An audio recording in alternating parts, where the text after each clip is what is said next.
The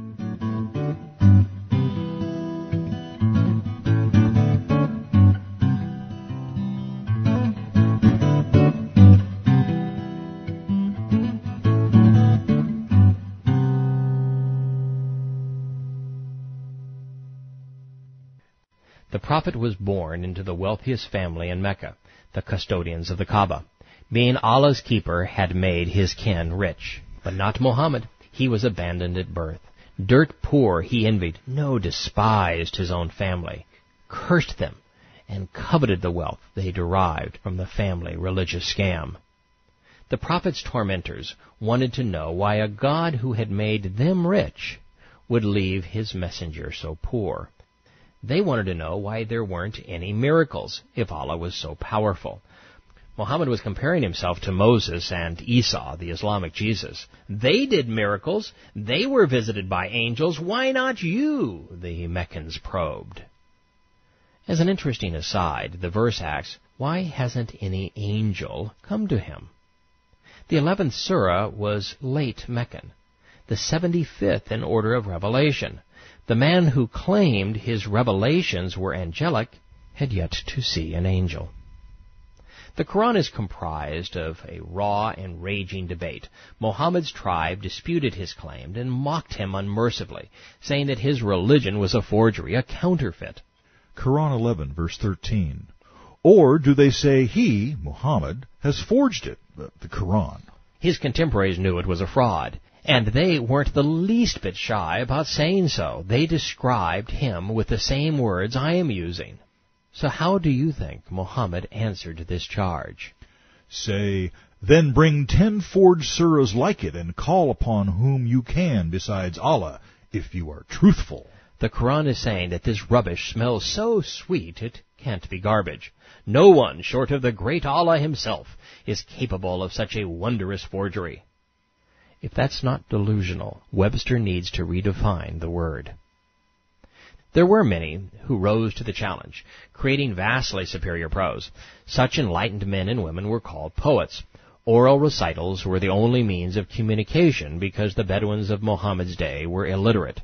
And having listened to the prologue, you know how our hero rewarded the poets who brought chapters like it. He assassinated them.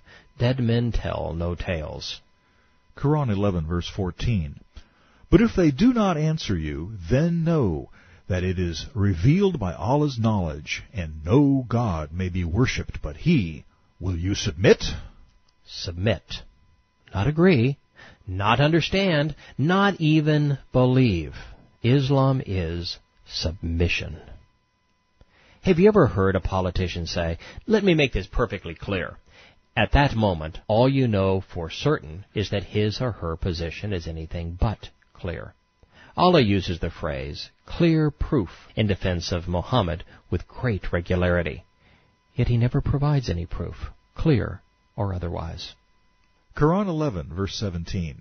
Is Muhammad he who has with him clear proof, the Quran from his Lord, a witness from him reciting it, and before it came the book of Moses? These believe in it, but most men do not believe. The different sects, Jews, Christians, and all other non-Muslim nations, will reject the Quran, so the hell fire will be their promised meeting place. A second insight here is, most men do not believe. After 10 years of preaching to his hometown, this prophet inspired less than 50 men. Muhammad was a complete failure as a religious prophet. Islam, the religion of submission, failed in Mecca when Muhammad relied on his words. Islam, the political doctrine of submission, succeeded in Medina when Muhammad relied on his sword. Had Muhammad not changed from prophet to pirate, we wouldn't have heard of him, and his followers wouldn't be killing us today. Speaking of the Jewish and Christian sects and non-Muslim nations, the Quran asks, 11 verse 17, who is more unjust than he who forges a lie against Allah? Surely the curse of Allah is on them, and the punishment shall be doubled for them. Allah, like Muhammad, was eager to curse and punish those who didn't capitulate. Let's examine the forgeries. As we do, notice the number of times Allah says, surely, which could be translated as, trust me. Koran 11, verse 25. Surely we sent Noah to his people. Surely I am a warner for you, that you shall not serve any but Allah. Surely I fear for you the punishment of a painful day. But the chiefs of those who disbelieved from among his people said, We do not consider you but a mortal like ourselves, and we do not see any who have followed you, but those who are the meanest of us. We do not see in you any excellence over us. Nay, we deem you a liar. If we were to simply substitute speakers, Muhammad for Noah, we could dispense with the core of the Meccan surahs and replace them with this bogus bill. Koran 11, verse 28. Noah said, O my people, tell me if I have come with clear proofs from my Lord, but I consider you a people who are ignorant.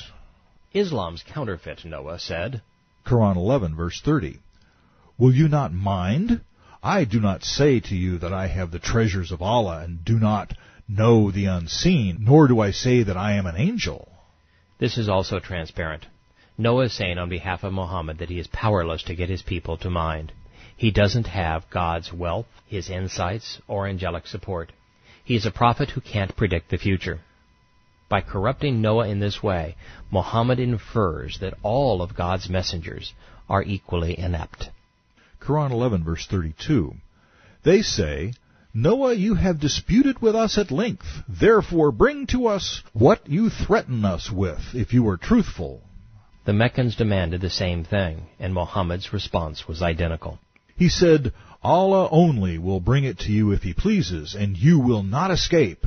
I intend to give you good advice, but my advice will not profit you if Allah intends to lead you astray. Or do they say, He has forged it? Say, if I have forged it, on me is my guilt. If this were really God speaking, one would think He'd be a little less transparent with His agenda. Recasting Noah this blatantly, this crassly, as Muhammad, would only fool a fool. Next, the Quran reveals the problem of predestination. Quran 11, verse 36. It was revealed to Noah, none of your people will believe except those who have already believed. Therefore do not grieve at what they do. Make the ark before our eyes, and do not speak to me in respect of those who are unjust. Surely they shall be drowned. In other words, don't preach to your brothers and sisters, sons and daughters, friends and family. Don't love them. Don't pray for their souls. I have other plans for them.